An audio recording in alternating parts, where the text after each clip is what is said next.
For Hollywood, it's an irresistible story. A singer destined to change pop music. Selena will be remembered as long as Elvis and James Dean and Jim Morrison and Janis Joplin. Muchísimas gracias por todo el apoyo que nos han dado. Los quiero mucho. Who was gunned down in cold blood. She saw Selena run from her, she shot her, called her a bitch. The blockbuster movie Selena celebrates the life of the singer. But what it misses is the untold story of the woman who will come to control Selena's life and death. An obsessive who, in a jealous rage, brings the life of Selena Quintanilla to a tragic end. I can't put my gun down. The one question that I can never answer, nobody can, why? This is the real story of Selena.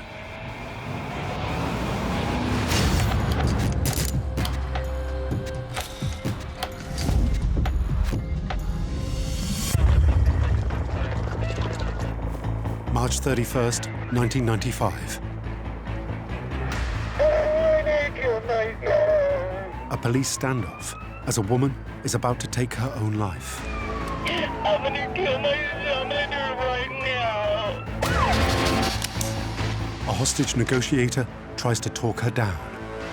Can you do this for me, please, Yolanda? Just put down your gun. I will do everything I can. I can't put my gun down. The woman is Yolanda Saldivar. I don't deserve to live. Yes, you do. Look what I've done to my best friend. Who hours earlier commits a crime that many will never forgive her for. The shooting of her closest friend. Music star Selena. I'm gonna kill myself. I didn't mean to do it. So what's the real story of Selena and Yolanda's fatal attraction?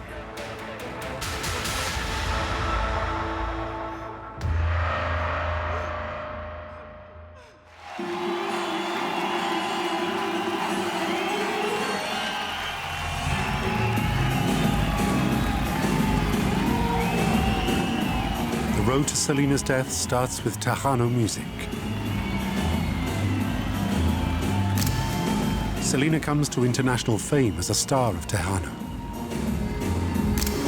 Tejano music is an American-made hybrid of American music influences and Mexican influences. Ramiro Burr is a music journalist who knew Selena's family and watched her shake up Tejano music. I do recall seeing her the very first time, 1989. She had a glittery outfit. She looked like a young Whitney Houston. I said, the kid seems to have it. Selena had what I call a God-given gift. Very few people have it. And on the stage, you couldn't take your eyes off of her. She had everything. When I first saw her perform, she could sing, she could dance, she could do the whole enchilada. So I started just taking pictures of her here and there. Rennie Cabrera was a columnist for a local newspaper who took these rare behind-the-scenes photos of Selena and her band. What made Selena stand out from other Tejano acts was her outfits. It was a real performance as opposed to just playing the music.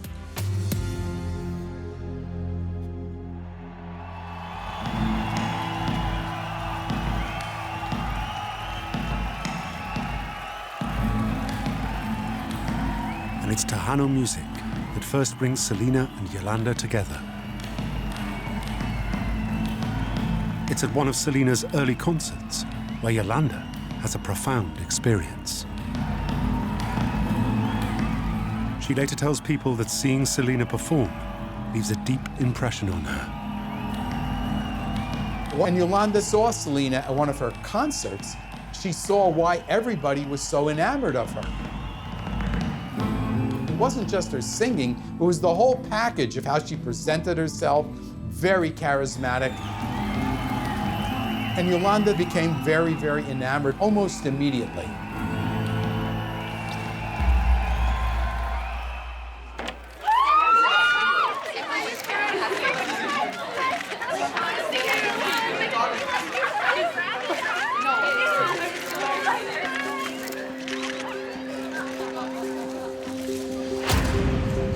Yolanda's not happy, though, being just a fan.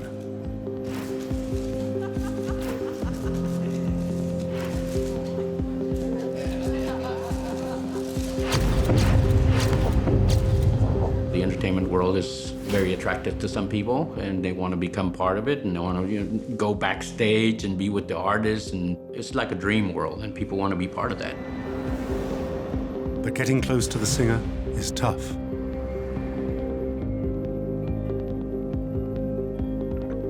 Access is closely guarded by her father and manager, Abraham. Her father was a pit bull of a manager. He hardly took no for an answer. But that's the kind of manager most bands need.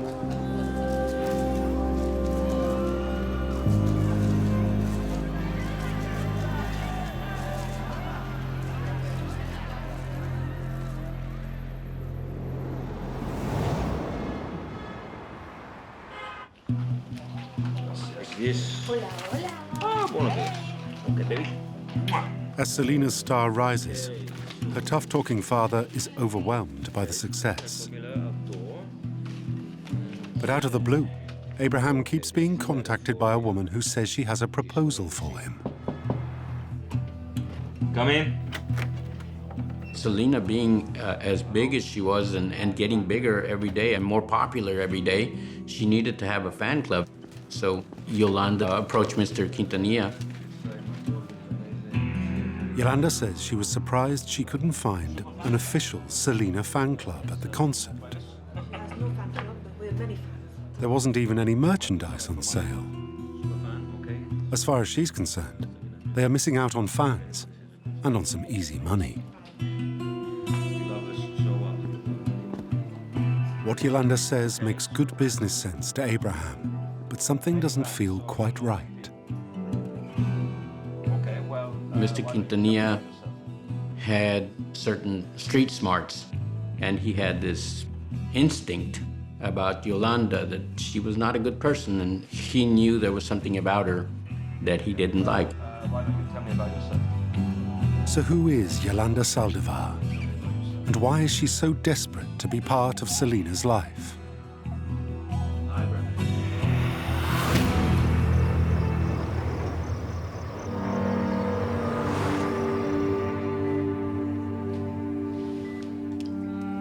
Yolanda works as a nurse caring for the terminally ill in San Antonio, Texas. She's from a poor family who fight to make ends meet. And as a child was a victim of bullying. But now, as an adult, she seems to always want to put others first. She even helps raise her brother's 3 children, like her own. She's a woman who quietly gives everything for other people. But at what cost? For most of Yolanda's life, she was isolated, didn't have many friends, didn't date much. This is the type of person that went through high school with people and no one really knew her name or knew who she was. She did become a nurse and she did work, but she was really on the periphery of society. Nothing really distinguished about her at all. As she works to support her family, Yolanda listens to music. And it's the Tejano music of Selena that really makes her happy.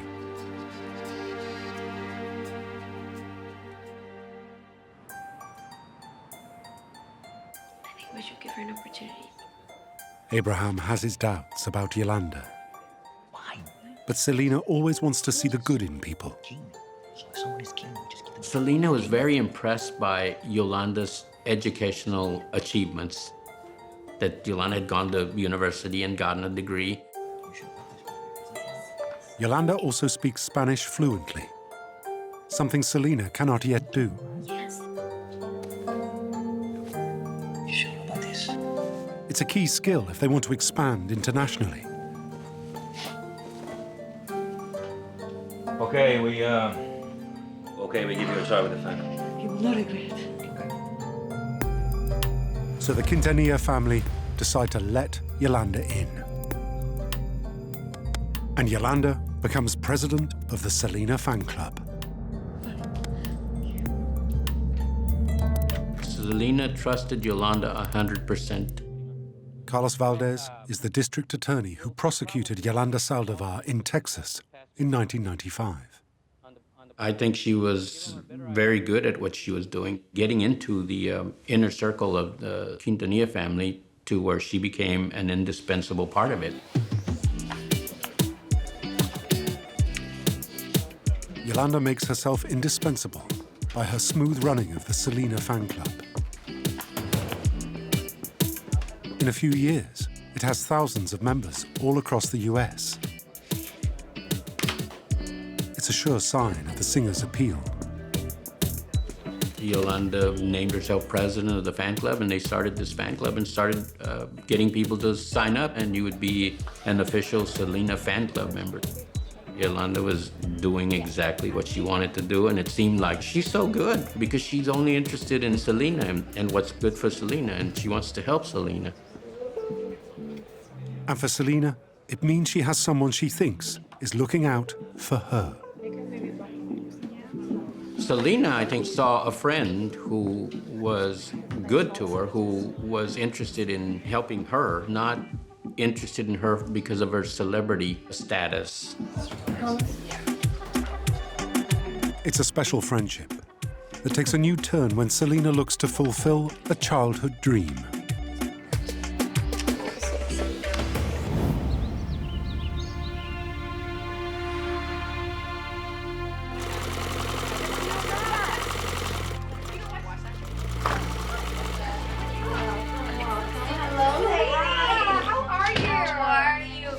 It's 1994, and Selena opens her very own fashion boutique.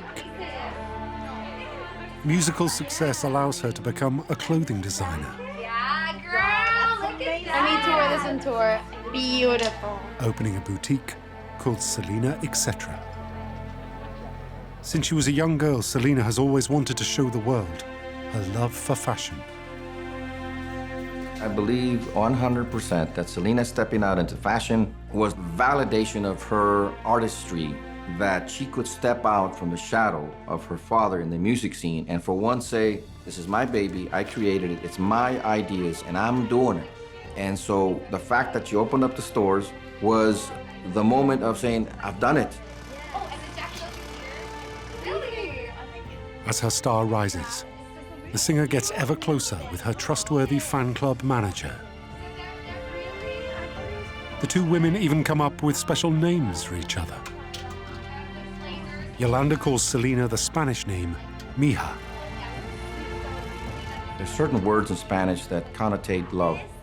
The word is really mi hija, my daughter, but in slang it's mija. And it's a word of endearment to anybody, usually someone younger. Selena starts calling Yolanda by her family nickname, Buffy, short for Little Buffalo. Selena considered Yolanda like a sister, like her second sister, so they were close. They were real close. And soon after Selena Etc. is established, the company gets a new manager. And there's only one candidate for the job: Yolanda.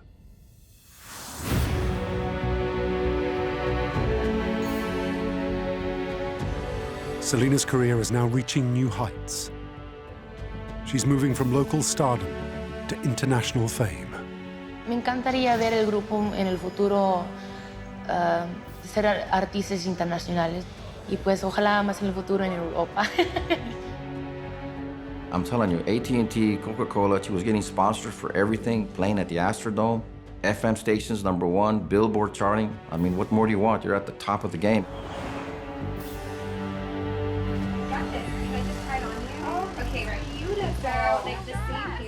Now in charge of the fan club and the boutique business, Yolanda becomes ever more protective of her Mija. I really like this. I love the material. Good job. Like it? I want it in small, medium, and large.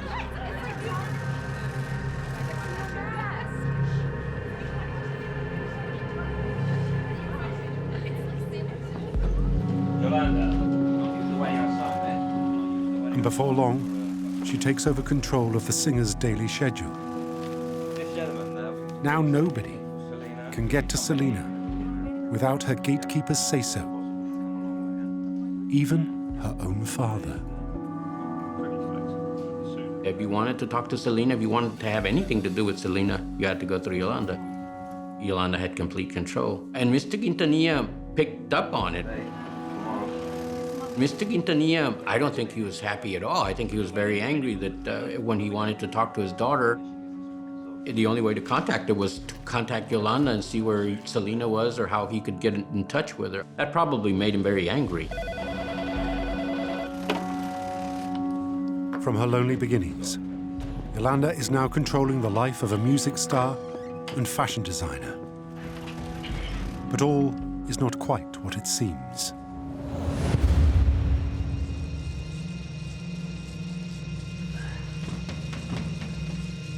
When a boutique employee visits Yolanda's apartment, he discovers that Yolanda's feelings for Selena are more than anyone expected.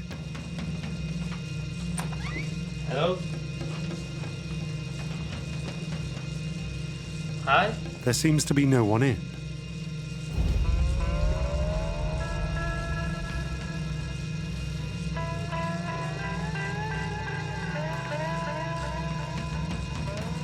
What he finds is deeply unsettling.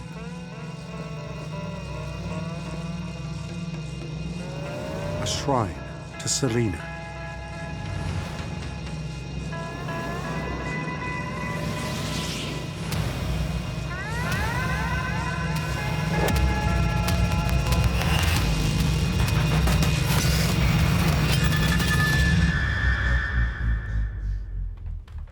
Yolanda throws the employee out.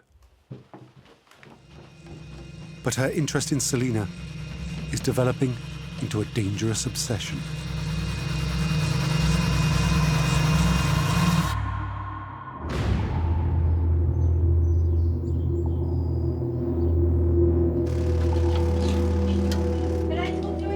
Selena hears whispers that Yolanda is bullying the staff.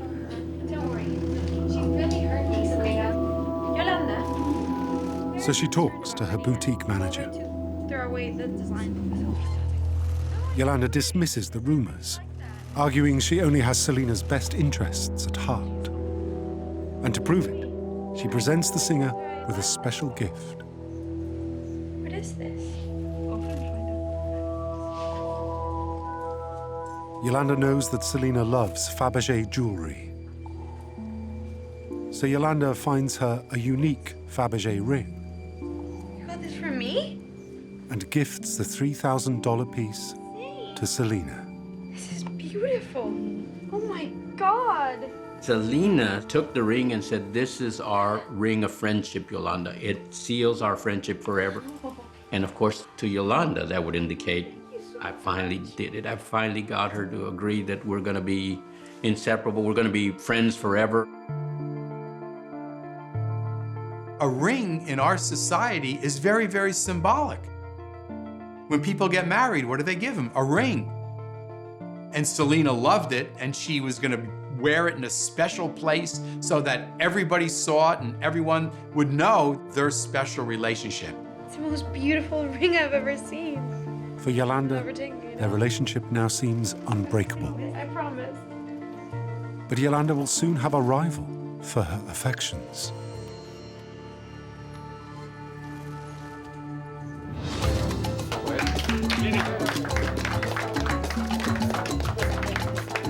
Selena's fame spreads across the Spanish-speaking world.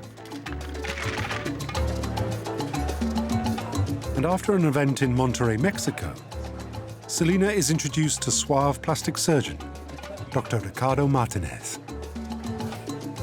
Martinez is well connected in the area and has something to offer Selena. What they were going to do in Mexico was actually make the clothes that Selena was designing so that they could sell them worldwide. Dr. Martinez, he had contact with business people, with bankers, with everybody that Selena would need to try to get the business going in Mexico. Selena is thrilled by the possibility. But for Yolanda, this means an uneasy step into a new world.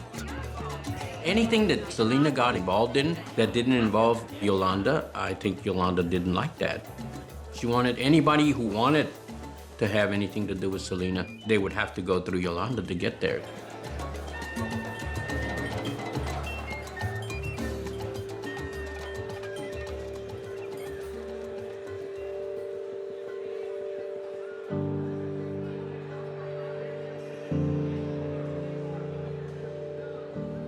The threat to Yolanda increases when the debonair plastic surgeon offers Selena something Yolanda cannot.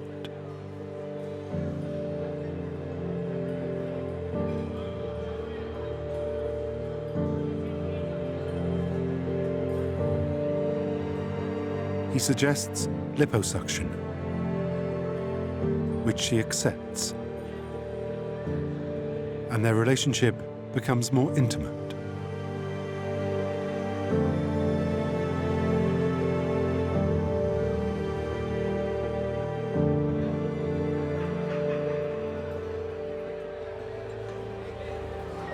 Pretty big, isn't it? It's fantastic. Yolanda gave it to me.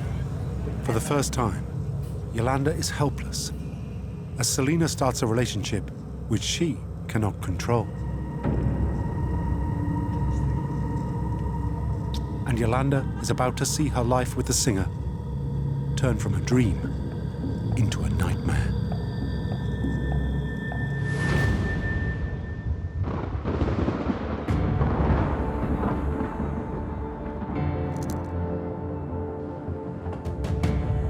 On March 9th, 1995, Selena's father, Abraham, calls an urgent meeting with Selena and her sister, Suzette. He explains he's been getting some disturbing phone calls from fans who've paid for merchandise and got nothing in return. Mr. Quintanilla started looking into the fan club account books and found out there was money missing. So he started to look into the business accounts, the boutiques in San Antonio and in Corpus Christi. $100, $300, $500. And he was shocked. He found several checks from Selena's business that were made out to Yolanda Saldivar, signed by Yolanda Saldivar, and deposited in Yolanda Saldivar's accounts. We're talking about a lot of money. Selena cannot believe what she's hearing. Then Abraham reveals he's been digging into Yolanda's past. In 1983, Yolanda was taken to court for stealing thousands of dollars from her employer, but she settled the case out of court. Yolanda had even applied to become president of another Tejano fan club, but was turned down.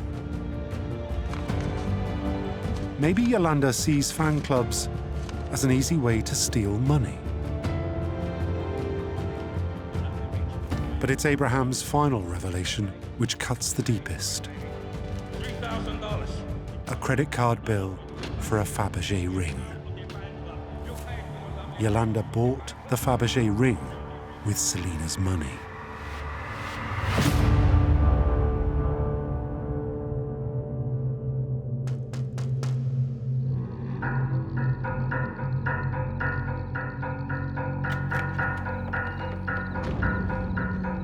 There was a meeting between Mr. Quintanilla, Selena, and Yolanda. Mr. Quintanilla had all the evidence that he had gathered and showed her. Explain these to me. What are these? What about this check? How do you explain that? And Yolanda had no explanation. She kept saying, well, I don't have the information. I don't have the documents necessary. I can't tell you right now. I don't have any explanation. But there is an explanation, I promise you, and I just need some documents to explain to you. No, I know you, no. $3,000 for a ring, the cheap paper. Yolanda says what she needs is the right paperwork, Just do it now. which she can bring another time. But Abraham isn't having it. You're not welcome here. Get off this property. Mr. Quintanilla told Yolanda in no uncertain terms, you get off this property and you never come back. You're fired. Get away from us! Get out! Selena, however, knew something was going on. But maybe it was an accident, maybe it was a mistake. She saw the best in everybody. Everybody has something good about them, no matter how bad they are. No matter how bad they are, they have something good. Selena! You need to get the papers. You need to sort this out. Selena gives her one last chance to prove her innocence and asks Yolanda to produce the papers. Those documents are the key to whether Yolanda is a true friend or a liar and a thief. April 15th is coming up, tax return day.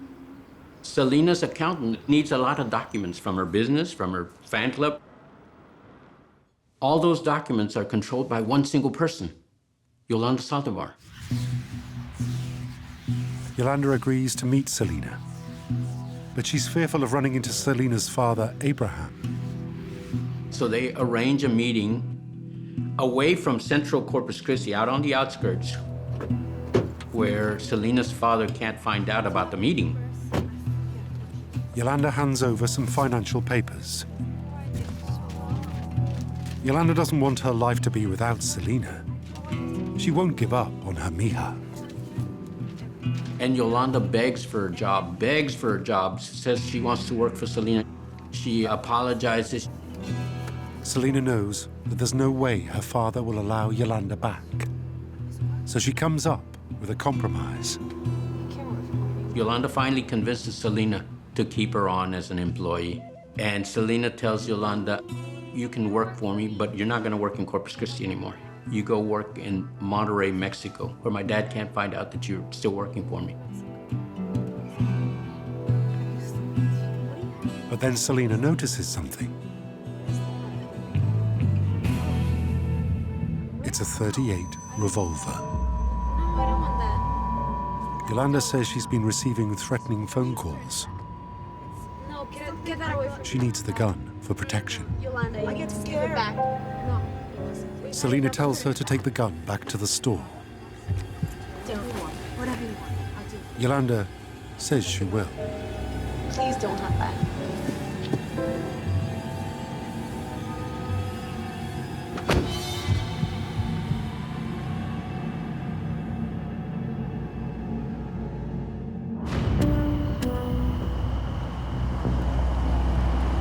It's the morning of March the 31st, 1995. As Selena goes through all the papers she's received, she realizes critical tax documents aren't among them.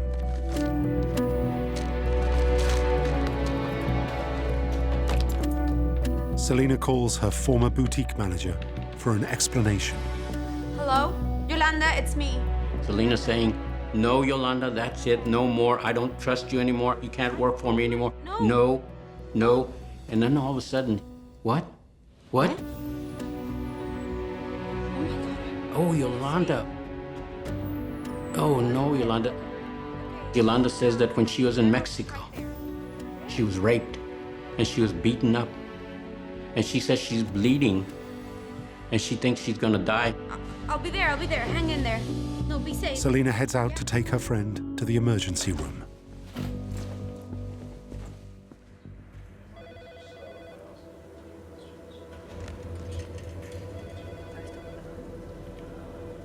ER doctors check Yolanda over.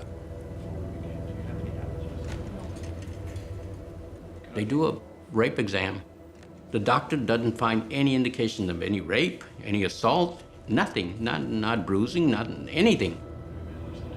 As the examinations continue, Yolanda's story starts to change. Selena stands in a position where Yolanda can't see her.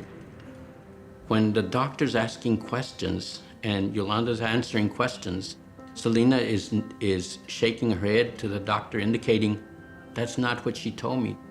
She told me a different story. But she won't say anything. She's just shaking her head saying, no, that's not what she told me. It becomes clear that the whole episode is a desperate cry for sympathy and to deflect from the missing tax documents. Somehow Selena has got to get them back.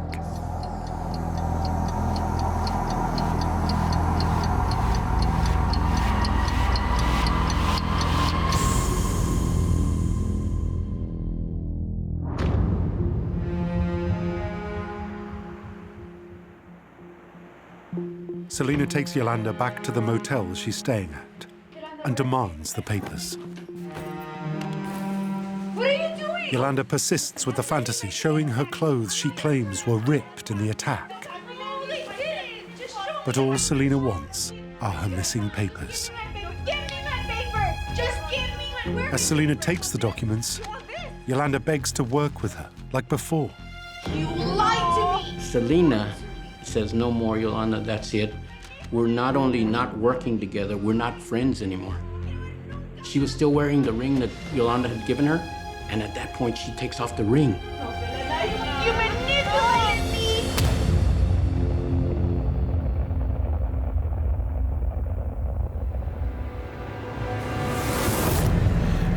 If I can't work for you, I won't work for anybody else. Yolanda snaps.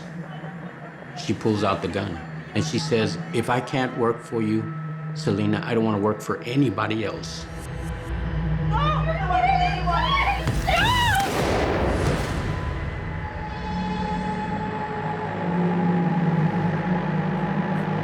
Yolanda discharges one time. One single shot. The shot goes in Selena's back and comes out the front. It hit the subclavian artery that runs from the heart into the right arm, and it severs the artery.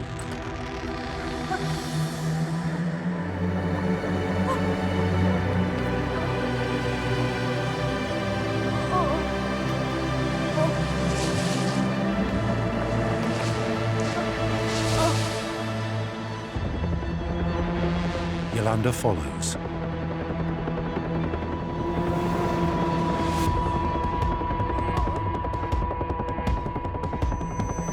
The witness saw her come out. She pointed the gun at Selena, and she yelled, "Bitch!" Which speaks volumes to the level of anger.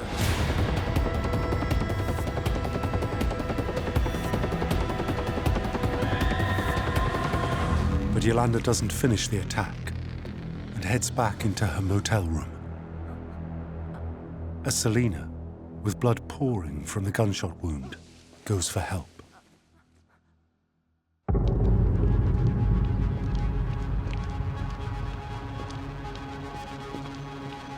Yolanda makes for her pickup, trying to flee the scene.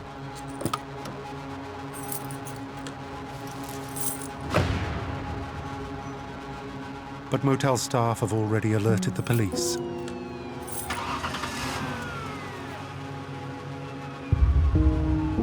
As Selena is rushed to hospital, a standoff ensues as Yolanda puts the gun to her head.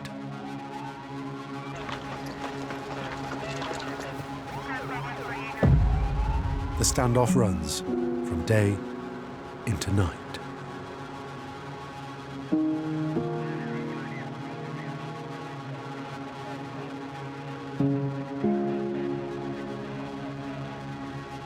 By the time I got there were like hundreds, if not 1,000 more people out there. The people were everywhere.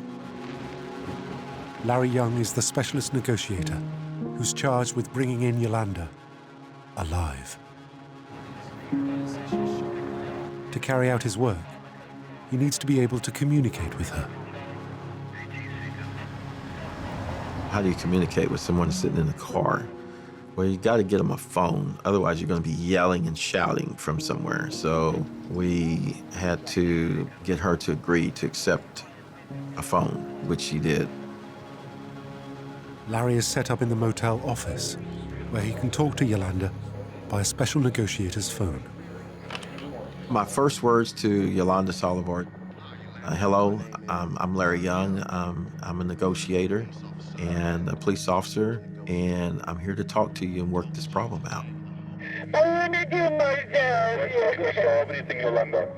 It's not going to solve anything, and you're going to hurt your family, and you don't want to do that. I want to kill myself. No, that's not an answer. This lady sounded desperate. She was desperate. Her life was chaos. She didn't want to live anymore. She lost her best friend. She's frantic. She's crying. She's screaming. I shot her. I didn't mean to. Larry tries to convince Yolanda to give herself up. And just at the moment he looks like he has his breakthrough, a radio broadcast threatens to derail it. Grammy-winning star Selena has been shot and killed in Texas. The 23-year-old Mexican-American. Yolanda, I need you to calm down. The radio broadcast that Selena was dead, and that was like, oh my God, no, they didn't. Selena has died from her injuries. As the news breaks on the radio, he immediately sees the danger. I'm trying to talk over the radio so she doesn't hear this.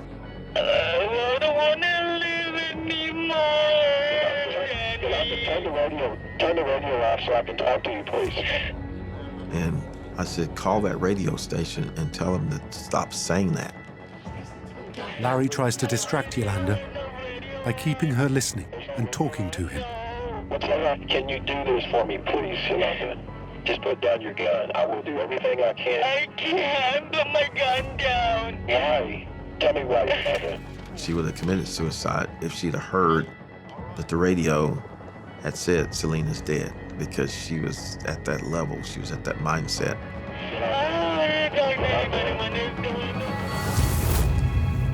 His plan works. That's very good. Thank God she was listening to me and not listening to the radio. Larry manages to work his way into Yolanda's obsessed mind. I understand that Selena's nickname for you was Buffy. Do you think that she would want Buffy to hurt herself? Do you think so? No. I think that Selena was so strong in her life that that's all she thought about. I think that's why she shot her, the anger, the resentment. Larry convinces Yolanda to finally give herself up.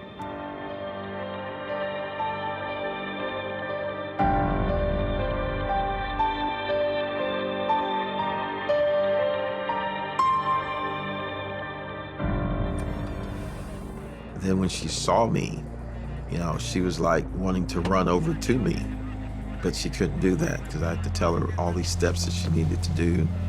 You know, make sure you keep your hands away from your body and get out on the ground. And so you can come on over, you know, when they tell you to, and we'll do everything together.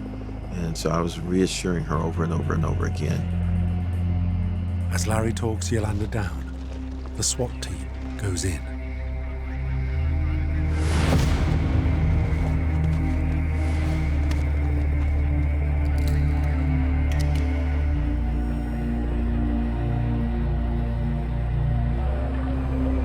Selena's killer will now face justice.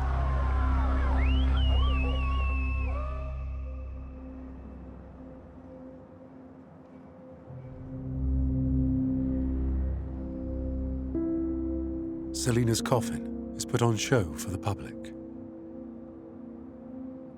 So many thousands turn out that tickets have to be issued so people can take turns to see their beloved singer.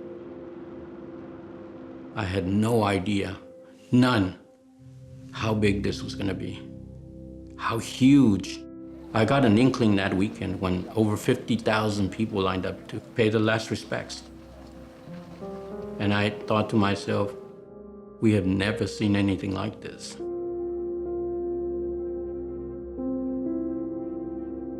I remember going to Selena's funeral and how there were so many people there. We praise you, dear Father. We look forward to the fulfillment of all of your promises. It was hard on the family.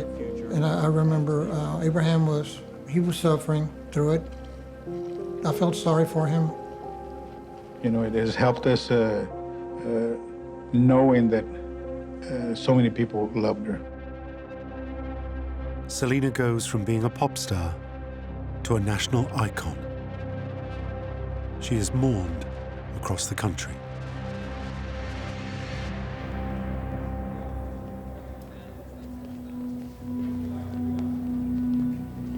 As Yolanda arrives to be tried at the courthouse, she sees signs saying death to the pig. The public's opinion of Yolanda Saldivar was that she should get the death penalty, she should get life. She was guilty long before she ever went to trial. Yolanda is sentenced to life imprisonment. To this day, Selena's killer languishes in prison, claiming it was all just a big mistake. I don't think we've been able to convey anything about the defendant's character and personality yet. What they're looking at is a murder that seemed to occur in a vacuum, didn't occur in a vacuum. There were certain other things that led up to it. The one question that everybody asks me, the one question that I can never answer, nobody can. Why? Greed, anger, hatred, all these things combined in that one hotel room. But the one thing I can never answer is why. While Selena's songs continue to play on radio stations around the world. Selena will be remembered as long as Elvis and James Dean and John Bonham and Jim Morrison and Janis Joplin. Even today, when you listen to her music, you see automatically people are just moved. We can all look back and look at the beauty, the honesty, the genuine personality that Selena was, the goodness that she represented.